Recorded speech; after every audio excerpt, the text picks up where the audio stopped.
모든 영광을 하나님께라는 제목으로 같이 말씀을 전하기를 원합니다.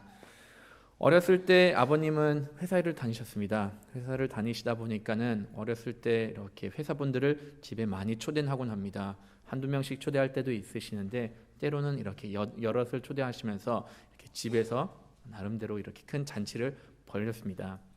아버님께서 이렇게 손님을 초대할 때마다 이렇게 잔치를 준비하실 때마다 어머니께서는 잔치상을 준비합니다. 때로는 한 일주일 전부터 시작할 때도 있고 때로는 한 2, 3일 전부터 시작할 때가 있는데 어머니께서 워낙 손이 크시다 보니까는 정말로 음식을 많이 준비합니다. 어머니 음식 정말로 맛있습니다. 때로는 이제 시험 정신이 도전 정신이 있어서 정체불명의 음식이 나올 때도 있지만은 전반적으로는 다 잘하시고 맛있게 하시는 편입니다. 이렇게 잔치상을 준비하실 때는 대부분 맛있는 음식을 하시고 그다음에 평상시에 먹지 못하는 맛있는 음식, 다양한 음식을 먹게 되는 것이죠. 물론 제가 그 잔치의 주인공이 아니다 보니까는 저희는 항상 저랑 제 누나는 항상 어른들이 다 드시고 난 다음에 이제 다 끝나고 난 다음에 가서 먹기 시작하는데 그런데도 불구하고 그 상다리가 워낙 이렇게 많이 준비하시다 보니까는 그 음식만으로 먹으면서 너무나도 행복했던 기억이 납니다.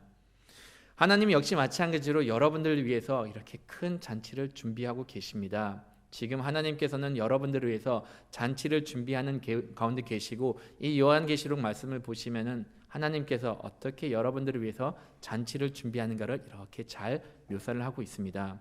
요한계시록 전반적인 흐름을 보면은 솔직히 그렇게 밝은 내용은 아니에요. 4장부터 18장 이렇게 내용을 보시면은 많은 재앙들이 기록이 되어 있다는 겁니다. 처음에 예수님께서 오셔서 인을 떼셨을 때 7가지 재앙이 이루어질 것이다 라고 이렇게 말씀을 하십니다. 그런 다음에 또 어떤 일들이 벌어지는가, 천사들이 나팔을 불 때 그런 다음에 또다시 7가지 재앙들이 이렇게 들어닥친다라고 이렇게 기록이 되어 있습니다. 그것뿐만이 아니라 또 한 번 또 대접을 이렇게 부었을 때도 또 역시 마찬가지로 재앙들이 임하게 될 것이다 라고 이렇게 기록이 되어 있습니다. 이런 기간들 우리가 어떻게 받아들일 수 있는가 하면은 하나님께서 이 잔치를 준비하고 계시는 기간이다라고 받아들일 수가 있습니다. 이 기간 동안에 하나님께서는 그의 잔치에 참여할 성도들을 선별을 하신다라고 받아들일 수가 있다는 겁니다. 그런 다음에 이 기간 동안에 하나님께서 잔치를 준비하시는 기간 동안에 이뤄지는 일들은 물론 악한 영혼들이 이렇게 마지막으로 발악하는 모습들도 있지만은 그렇지만 그 가운데서 하나님께서 이렇게 그들을 심판한 내용들이 쭉 기록이 되어 있다는 겁니다. 오늘 말씀 같은 경우는 이제 이러한 모든 준비가 끝난 단계를 알려주고 그다음에 19장부터는 인해서 20장까지는 하나님께서 어떠한 잔치를 예비하신 것인가 그리고 그의 백성들이 그 잔치에 참여했을 때 어떠한 모습을 기대하고 나갈 수 있는가를 이렇게 기록을 하고 있다는 것이죠. 어떻게 보면 요한계시록의 하이라이트 최절정에 이르는 것이 바로 오늘 본문과 이렇게 20장의 본문이다라고 생각을 하시면 됩니다. 그러면은 이 잔치 시작 어떻게 시작을 하는가? 다 같이 한번 1절 읽어보도록 하겠습니다. 이 일 후에 내가 들으니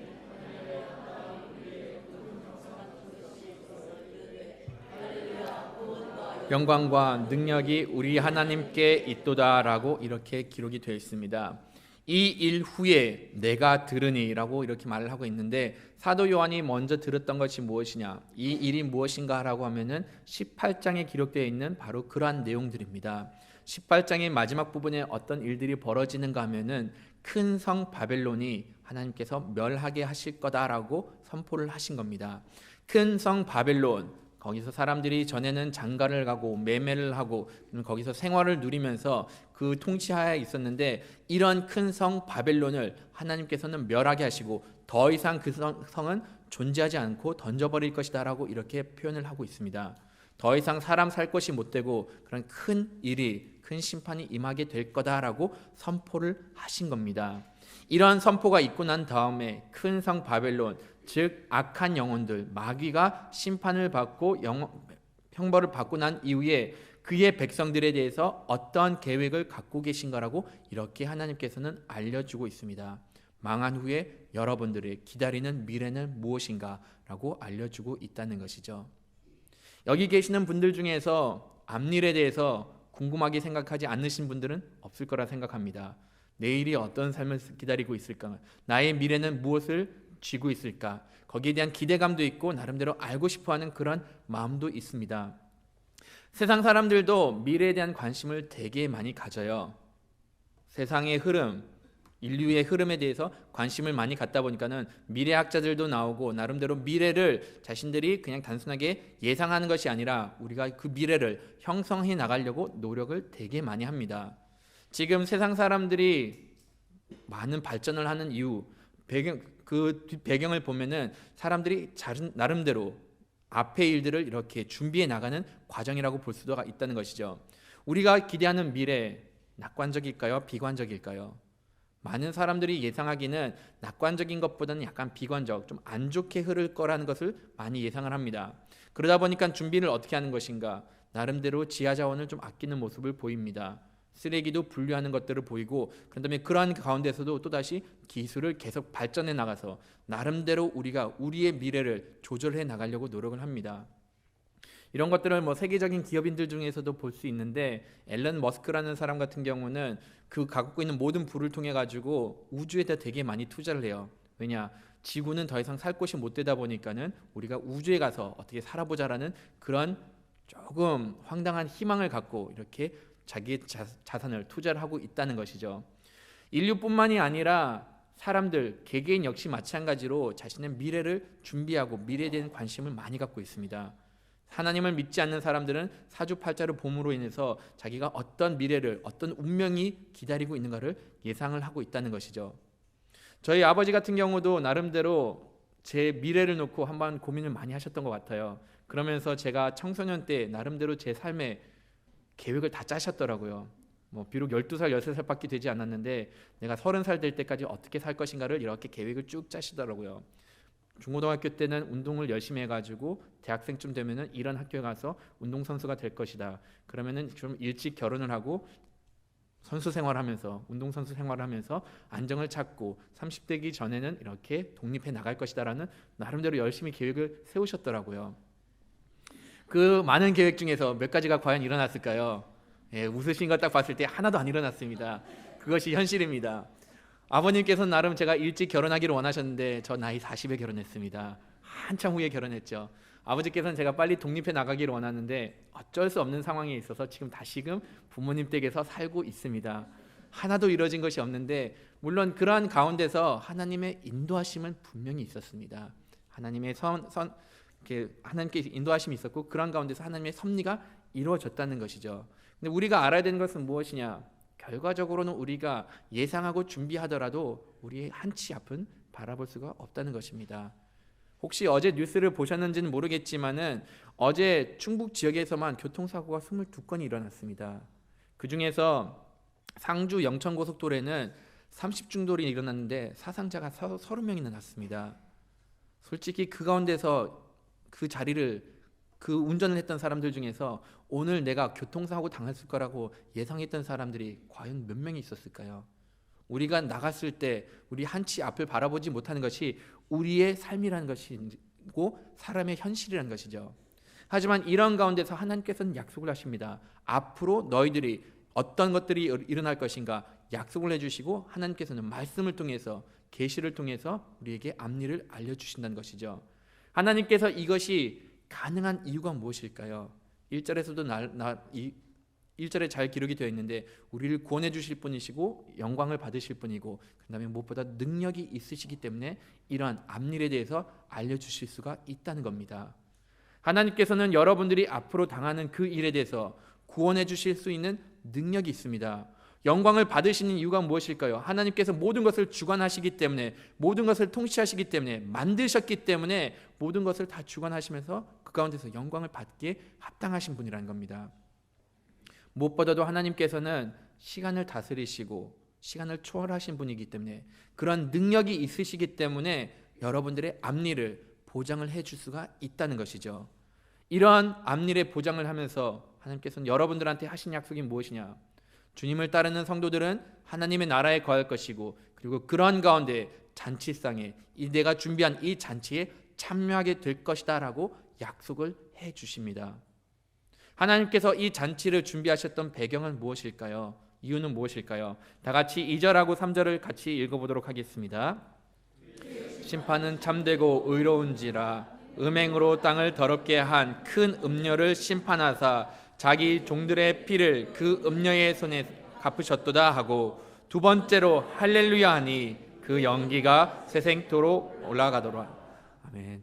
우리가 잔치를 누리게 되는 배경, 하나님께서 잔치를 허락해 주신 그 이유 중에 하나는 무엇이냐? 하나님께서 그 큰 음녀를 심판하고 그 다음에 그로부터 억눌렸던 자들을 해방시키고 그런 다음에 우리가 당했던 그 모든 고통을 갚아주기 때문에 그런 가운데서 할렐루야 하면서 나간다는 것이라고 이렇게 말씀은 기록되어 있습니다. 여러분들도 잘 아시다시피 우리가 이 세상에 살아가면서 큰 음녀 사단으로부터 끊임없는 공격을 당하고 끊임없는 고통을 당한 가운데 있습니다. 이 사단은 여러분들을 어떻게 힘들게 할까요? 이 세상을 살아가는 가운데서 음란하게 땅을 더럽혔다라고 말을 하고 더 나아가서는 주님을 따르는 자들을 피를 흘렸다라고 이렇게 말씀을 해주고 계십니다. 우리가 이 세상에 살아가면서 이미 음란한 세상을 많이 경험을 했습니다. 이로 인해서 고통받는 사람 주변에 많이 볼 수 있습니다. 이 음란함 때문에 사람의 인생이 망하는 것을 보고 그런 다음에 가정이 깨지는 것을 보게 됩니다. 하지만 여기서만 끝나는 것이 아닙니다. 이 음란한 것은 단순하게 육신적인 음란함을 두고 이야기하는 것뿐만이 아니라 더 이상 하나님을 바라보지 못하고 영적으로 타락하는 것 역시 동일하게 언급을 하고 있습니다. 더 이상 하나님을 바라보지 못하게 되고 그의 가르침을 깨닫지 못하게 만드는 것이 이 사단이 계속하는 그런 악질적인 모습 중에 하나라는 것입니다. 요 며칠 사이에 제가 많은 성도님들로부터 부탁을 하나 받게 됐어요. 어떤 부탁을 받게 됐는가 하면은 자녀들을 그리스도 대안학교로 보내려고 하니까는 추천서를 좀 써달라고 이렇게 부탁을 받았습니다. 몇 분께 이렇게 써드렸는데 그분들이 이러한 선택을 했던 배경이 무엇일까라고 생각하면은 이들이 역시 마찬가지로 동일한 마음을 가졌기 때문입니다. 지금 우리의 아이들이 보편적인 학교를 갔을 때 하나님을 바라보기보다는 세상적인 가치에 물들고 오히려 우상들을 섬길 것 같은 두려움이 있기 때문에 차라리 학생들을 대안학교로 보내가지고 하나님에 대한 믿음이 생길 수 있도록 이렇게 결정을 내리는 모습을 보게 됩니다. 물론 대안학교 모든 것을 다 해결해주는 그런 학교는 아닙니다. 그리고 실질적으로 아이들이 대안학교로 가면은 세상적인 기준으로 봤을 때는 손해를 보는 것은 많습니다. 그럼에도 불구하고 부모님들이 이러한 선택을 했던 배경은 결과적으로는 이 아이들이 주님만을 바라볼 수 있기 위해서 이런 선택을 했다라고 저는 믿습니다. 이 세상에 살아가면서 사단은 더 이상 하나님을 바라보지 못하게 되고 그리고 더 나아가서는 주님을 따르는 사람들의 피를 흘리는 고통을 가는 그런 아주 악질적인 모습을 보이게 됩니다. 이런 모습을 보이면은 우리는 그 가운데서 고난을 당하게 되고 괴로움을 당하게 되는데 하나님께서는 약속해 주신 것은 무엇이냐? 이 음란한 자에 대한 심판을 내리실 거다라고 하나님께서는 약속을 했습니다. 아주 정확하고 그다음에 공평하게 이렇게 내리실 거라고 얘기를 하고 더 나아가서 하시는 말씀이 무엇이냐? 그 연기가 세세토록 올라가게 될 것이다라고 말씀을 하셨습니다. 악한 영혼 사단은 더 이상 우리를 괴롭히지 못하고 우리의 믿음 생활을 회방하지 못하고 그는 즉각적인 심판을 받을 것이고 또한 그의 심판은 영원히 이루어질 것이다. 그 연기가 끊이지 않고 계속 불타오를 것이다 라고 이렇게 알려주고 있습니다. 비참한 결과를 맞이하게 되고 완전한 소멸이 당하게 되는데 이러한 것을 우리가 경험을 하게 된다는 것이죠. 믿는 사람들은 대해서는 여기서 정말로 큰 감사함을 느끼게 되고 기쁨을 느끼게 됩니다. 우리 가운데서 혹시 악한 사람이 잘 되기를 바라는 사람들은 없을 거라 생각을 합니다. 하나님께서는 여기서 하신 말씀이 궁극적인 승리는 하나님께 있을 것이고 궁극적으로 내가 너희들을 이 악하게 했던 그 사람들을 없애버릴 거다, 물려쳐 줄 것이다 라고 약속을 하는 것입니다. 그런 약속을 받은 주님의 백성들 할렐루야로 나갑니다. 보시면은 할렐루야 그 연기가 세세토록 올라가겠다라고 이렇게 말합니다. 하나님께 찬양을 드립니다. 하나님의 이름을 높입니다. 하나님께서 우리를 대적하는 그 악한 영혼들을 물리쳐 주신 것 대해서 내가 주님의 이름을 찬양하겠습니다. 감격의 찬양으로 이렇게 하나님께 나가게 된다는 것입니다. 오늘 말씀을 보시면은 이 할렐루야라는 단어 많이 등장을 하죠. 그만큼 우리가 하나님께 기뻐드릴 찬양이 많은 일들이 벌어진다고 약속을 해주신다는 것이죠. 하나님께 또 찬양을 드리는 이유가 하나님의 잔치에 참여해서 우리가 하나님의 이름을 높이는 이유가 또 기록이 되어 있는데, 다 같이 6절을 한번 같이 읽어보도록 하겠습니다. 또 내가 들으니 허다한 무리의 음성과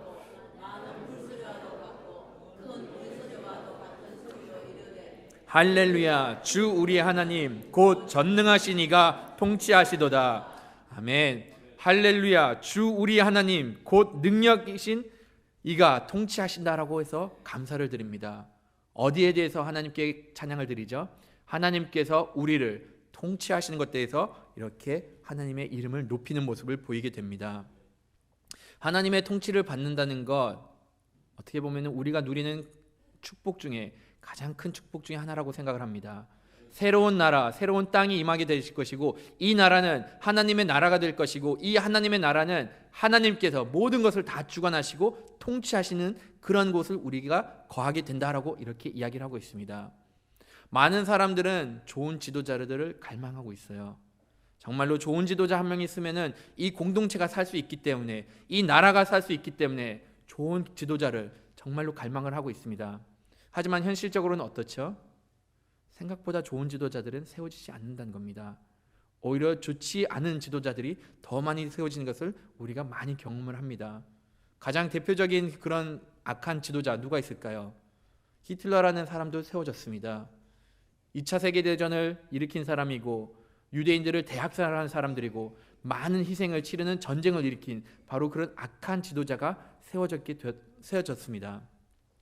이것뿐만이 아니라 우리는 정말로 좋은 지도자가 세워지기를 원하는데, 현실적으로 봤을 때는 정말로 이렇게 악한 자들도 세워지고, 때로는 능력 없는 자들이 세워짐으로 인해서 고통을 받는 경우도 너무나도 많다는 것이죠. 지도자들 중에서 바르게 된 지도자가 세워지길 바라는데, 현실적으로는 그런 일들이 자주 벌어지는 않습니다. 지도자들이 세워지는 가운데 자기의 욕심을 챙기는 경우를 우리는 더 많이 받고, 능력이 되지 않은 경우를 더 많이 받고, 아니면 때로는 잘못된 이념으로 그 공동체를 이렇게 타락의 길로 인도하는 것을 종종 보게 됐습니다. 그런데 거기에 비해서 하나님은 어떠한 분이시죠? 앞서 나왔듯이 구원해 주시는 분이시고 영광을 받으신 분이고, 무엇보다는 능력이 있으신 분입니다. 하지만 여기서 끝나는 것이 아니라 하나님께서는 여러분들을 사랑하셨기 때문에 자신의 이익을 추구하기보다는 여러분들에게 있어서 선한 것이 무엇인지, 여러분들이 사는 길이 무엇인지를 정확하게 알고 여러분들의 앞일까지 알기 때문에 이러한 올바른 길로 인도해 주시는 분, 다스리는 분이 하나님이 되신다는 겁니다. 이런 하나님의 통치함을 받을 때 우리는 어떤 마음이 생길 수 있을까요? 그런 마음에서는, 그런 인도하심에 있어서는 우리 마음이 평안할 수가 있고, 전적으로 하나님만을 바라보면서 하루하루를 열심히 살아갈 수가 있게 됩니다. 이것을 경험했던 성경의 인물 중에 한 분이 있는데, 다윗이라는 사람은 이런 하나님의 인도하심, 통치함을 경험했습니다. 그러한 가운데 다윗은 이러한 찬양, 이러한 고백을 하게 되었습니다. 다 같이 시편 23편 1절 말씀을 읽어보도록 하겠습니다. 여호와는 나의 목자시니 내게 부족함이 없으리로다 라고 이렇게 이야기를 하고 있습니다. 다윗은 하나님께서 자신의 목자가 되었다는 것을 경험했습니다. 나의 통치자자, 나의 주시다는 것을 경험을 하게 되었습니다. 하나님께서 나를 인도해 주시기 때문에 하나님께서는 항상 나에게 있어서 가장 선한 것을 허락을 해주시고, 나의 삶에 있어서 부족한 모든 영역을 충족시켜 주시는 분이라는 것을 경험을 했던 것이죠. 부족함 없이 나의 삶을 채워주신다. 이것은 단순하게 물질적인 것만을 두고 이야기를 하는 것이 아닙니다. 내가 목마를 때 물을 허락해 주시는 것이고, 내가 배고플 때 음식을 제공해 주시는 것이고, 내 원수가 나를 괴롭힌다고 할 때 그런 가운데 평안함을 허락해 주시는 것, 이것이 부족함이 없다라고 고백할 수 있는 마음이자 믿음이란 겁니다. 하나님께서 여러분들의 삶을 인도해 주시고, 하나님께서 우리의 삶을 통치하기 시작하시면은 우리 역시 마찬가지로 이러한 동일한 고백을 할 수가 있게 되고, 이러한 큰 축복을 누릴 수 있게 된다라고 말씀을 하십니다. 저도 비록 많지는 않지만은 세상에 살아가면서 하나님의 인도하심을 경험하고 있습니다. 지금 제가 이 자리까지 쓰게 된 것, 물론 하나님의 계획하심이 있었다라고 저는 고백을 하고, 사람의 계획이 있었지만 그런 가운데 하나님의 섭리가 있었기 때문에 이 자리까지 오게 되었다는 것입니다. 그로 인해서 내가 하나님께서 나의 삶을 붙들어 주시고 인도해 주신 것을 믿었기 때문에 더 이상 그 가운데서 내가 오히려 마음의 평안을 누리게 되고, 전적으로 하나님만을 신뢰하면서 나가는 그런 모습을 보이게 되었습니다. 하나님께서 내 삶을 인도해 주시기 때문에, 하나님께서 나를 붙들고 계시기 때문에 하나님께서 원하시는 것, 선하신 것이 이루어진다. 내가 더 이상 금전적인 것으로 고민할 필요가 없어지게 됩니다. 나이 40이 되도록 결혼을 못했는데 언젠간 하나님께서 허락해 주시겠지, 그런 믿음이 생기더라고요. 심지어는 저희 부모님들마저도 나이 40이 됐는데도 불구하고 장가 안 가는데 뭐라 하지 않으시더라고요. 왜냐? 하나님께서는 언젠간 이 아들에게 아름다운 딱 적합한 아내를 허락해 주실 것을 믿었기 때문에 특별히 이렇게 보채지는 않으시더라고요. 하나님의 때가 맞게 하나님의 인도하심이 있기 때문에 하나님 그 가운데서 평안함을 누릴 수가 있게 된다는 것이죠. 그의 백성이 되는 것이, 그의 축복을 누리는 것이, 그의 인도하는 받는 것이 가장 큰 축복이라는 겁니다. 우리가 언제 이것을 누리게 될까요? 우리가 어떻게 해서 이 주님의 다스림을 받을 수가 있게 될까요? 예수님께서 우리를 신부 삼아 주셨고, 그다음에 예수님께서 우리와 혼인잔치를 올림으로 인해서 우리가 하나님의 축복을 누릴 수가 있게 되고 하나님의 백성이 될 수가 있게 됩니다. 다 같이 한번 7절을 읽어보도록 할게요. 우리가 즐거워하고 크게 기뻐하며 그에게 영광을 돌리세. 어린 양의 양 그의 아내가 자신을 준비함으로, 8절 같이 읽겠습니다. 그에게 빛나고 깨끗한 세마포 옷을 입도록 옳은 행실이로다 하더라. 예수님께서 우리와 혼인 날짜가 다가옴으로 인해서 우리가 예수님의 신부가 되고 우리가 하나님의 백성이 될 수가 있게 됩니다. 만약 이 말씀을 딱 들으면 갑자기 한 생각이 떠오를 수가 있을 거예요. 그러면 아직까지 나는 예수님의 신부가 되지 못한 것인가? 라는 생각이 들 수가 있습니다. 하지만 이것은 여러분들이 유대 결혼 문화를 어느 정도 이해를 하시면 오해가 풀릴 거라 생각합니다. 유대 결혼 문화는 어떻게 이루어지는 것인가? 만약 한 남자가 여자와 결혼하겠다는 의사를 밝히면은 그 의사를 밝히는 순간 우리나라에선 이해하기 편한 약혼식이 이루어집니다.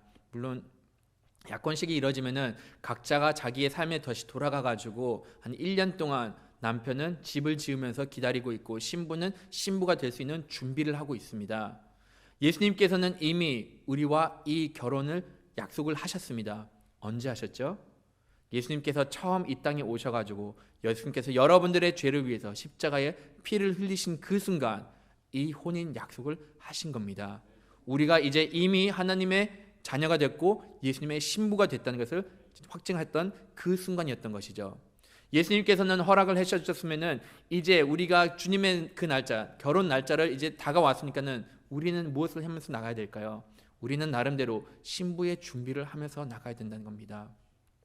예수님께서는 우리에게 세마포를 허락해 주셨는데 이 세마포는 말씀에 나와 있듯이 옳은 행실이다라고 기록이 되어 있습니다. 여기서 사람들이 가끔씩 오해하는 부분이 있는데 그러면 내가 착한 행실을 통해 가지고 예수님의 신부가 될 것이다라고 생각을 하는데 이것을 말씀을 정확하게 보시면은 세마포 옷을 입도록 허락을 해 주셨습니다. 예수님께서 그 세마포를 허락해 주시고 우리에게 그 웨딩드레스를 허락해 주심으로 인해서 우리가 그것을 입을 수가 있는 자격이 주어졌던 겁니다. 그러면은 이 세마포를 입은 자로서는 어떤 모습을 보여야 될까요? 그 세마포는 말씀에 기록되어 있듯이 옳은 행실입니다. 세마포를 입은 자로서는 그러면은 옳은 행실을 하면서 주님 앞을 나가고 주님을 기다리는 모습을 보여야 된다는 것이죠. 이 옳은 행실을 한다는 것은 실질적으로 바른 행동을 통해서 내 삶 속에서 드러난다는 겁니다. 이 옳은 행실에 대해서는 너무 거창하게 생각하지는 않으셨으면 좋겠습니다. 당연하게 믿는 자로서 보여야 하는 모습, 그리스도인의 모습을 보여야 되는 것이고, 그리고 우리가 이 사회에 살아가면서는 당연하게 공동체로서 지켜야 되는 그 질서마저 지키면서 나가는 것입니다. 물론 더 많은 은혜를 받아가지고 주님을 위해서 더 많은 행실을 보여주는 모습들도 있는데 때로는 그러한 믿음이 허락해주지 않으면은 최소한 내 삶 가운데서 옳은 행실을 보이려고 노력을 보일 필요가 있다는 것이죠. 옳은 행실 어떻게 나타낼 수 있을까요? 여러분의 삶 가운데서 어떠한 방법으로 옳은 행실을 나타낼 수 있을까요? 간단하게는 교통 법규를 지키는 것도 옳은 행실을 나타내는 방법 중에 하나란 겁니다. 교통을 보시면은 고정적으로 이렇게 정체되는 구간이 있습니다. 그런 구간에 이렇게 앞에 가서 끼어드는 것이 아니라 때로는 그냥 뒤에 서가지고 남들이 하는 것만큼 그 질서를 지키면서 기다리면서 나가는 겁니다. 그것 이외에도 내가 지킬 수 있는 것이 무엇이냐, 그냥 보편적으로 사람들이 행하는 그런 모습들을 지키면서 나갈 수가 있다는 것이죠. 이런 지키는 것 솔직히 불편해질 수는 있는데, 그런데도 불구하고 믿는 자로서는 이러한 작은 것마저도 지키면서 옳은 행동을 보일 필요가 있다는 겁니다. 물론 제가 여러분들한테 이렇게 설교를 하고 있지만은 솔직히 저도 그렇게 매 순간마다 옳은 행실을 보이는 것은 아닙니다. 지난주만 하더라도 토요일날 저희가 준비를 다 끝나고 주일 사역을 다 준비를 끝내고 나서 집에 가는 길, 집 앞에 있는 횡단보도가 있었는데 신호가 안 바뀌더라고요. 신호가 너무 안 바뀌어가지고 아무도 없겠지라고 생각에 그냥 그 신호를 건너갔습니다. 근데 맞은편에 저희 교회 집사님하고 아들 한 분이 이렇게 딱 서 있으면서 저를 반갑게 인사를 하시더라고요. 목사는 그냥 빨간불에 지나갔는데 그 성도님은 초록색 될 때까지 기다리시고 지나가시더라고요. 작은 행실입니다. 근데 이런 행실 하나마저도 우리가 믿는 자로서 지키면서 나간다는 것이죠. 우리가 행실을 지키는 부분에 있어서는 여러분들 삶 가운데서 돌아보시면 됩니다. 때로는 이것이 부모님을 공경하는 겁니다. 때로는 내 주변 사람들을 세워주는 것이고, 때로는 이것이 남을 배려해주는 그런 모습들입니다. 하지만 우리가 이런 행실을 함으로 인해서 우리는 주님의 신부로서 준비된 자가 되고, 하나님께서 말씀하신 그때가 이르면은 혼인 잔치를 이루면서 하나님의 잔치상에 같이 참여하는 그 은혜를 누리게 됩니다. 하나님께서는 여러분들한테 원하시는 것은 이겁니다. 여러분들을 위해서 계획하시고 여러분들의 미래를 준비하신 것은 바로 하늘나라의 잔치에 참여하는 겁니다. 그러면 우리는 보여줘야 되는 모습이 무엇일까요? 이 잔치에 참여하는 자로서 인내하면서 나가야 된다는 것입니다. 무엇보다도 가장 중요한 것은 이 잔치를 소망하는, 갈망하는 마음이 있어야 된다는 것이죠. 여러분들도 잘 아시는 예수님의 비화 중에 하나, 돌아온 탕자의 비유를 아실 겁니다. 이 돌아온 탕자의 비유를 보시면은 어떤 일들이 벌어지죠? 둘째 아들은 집을 떠났는데 아버지께서 원했던 것은 무엇이냐? 이 둘째 아들이 다시금 자기 집에 와서 아버지 집안에 거하는 것을 원했습니다. 또 하나님께서 원하셨던 것은 무엇이냐? 이 첫째 아들이 아버지께서 베풀어주는 그 잔치에 참여하면서 하나님의 풍성함을 누리면서 나가는 겁니다. 이것이 하나님께서 여러분들한테 원하시는 그러한 마음이십니다. 하나님 안에 집에 거하면서 하나님의 풍성함을 누리면서 그 가운데 더 나아가서는 하나님을 찬양하고 하나님께 영광을 돌리는 겁니다. 이 세상을 바라봤을 때는 특별히 기쁨이 없을 수는 있습니다. 이 세상을 바라봤을 때는 우리가 정말로 낙심하고 좌절하는 때가 많이 생길 수가 있습니다. 그러나 하나님께서 우리에게 허락해 주신 미래를 바라보면은 우리는 그러한 가운데 찬양을 드릴 수 있고 감사를 드릴 수 있습니다. 할렐루야, 주님만을 찬양하면서 나가는 주님의 백성이 되기를 간절히 바라겠습니다. 같이 찬양